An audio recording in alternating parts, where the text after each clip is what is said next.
जरंग्या कायद्यापेक्षा मोठा नाही. मुंबईची लाईफलाईन जर थांबवली जात असेल तर आता आम्ही तक्रार दिलेली आहे. वेळेची वाट पाहिली जाणार नाही. कारण बॉम्बे हॉस्पिटल त्याच भागामध्ये आहे, कारण जे हॉस्पिटल त्याच भागामध्ये आहे, कारण जीटी हॉस्पिटल त्याच भागामध्ये आहे, कारण सेंट जॉर्ज हॉस्पिटल त्याच भागामध्ये आहे.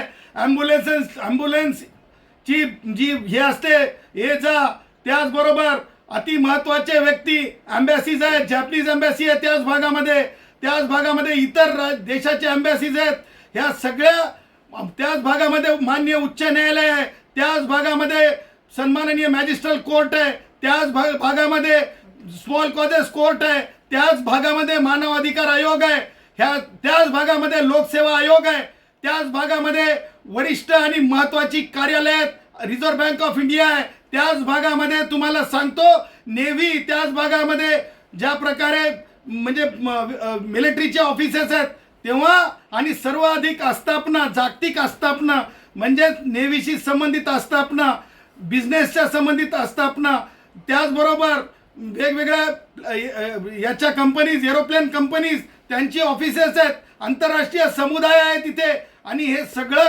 ठरवून केलं जात आहे. तेव्हा हे तातडीनं हे सगळं जो काही चालवलेला म्हणजे बालिशपणा नाही आहे, हे ठरवून जे लोकांना वेटीस धरण्याचा कार्यक्रम आहे हे तातडीनं थांबला पाहिजे.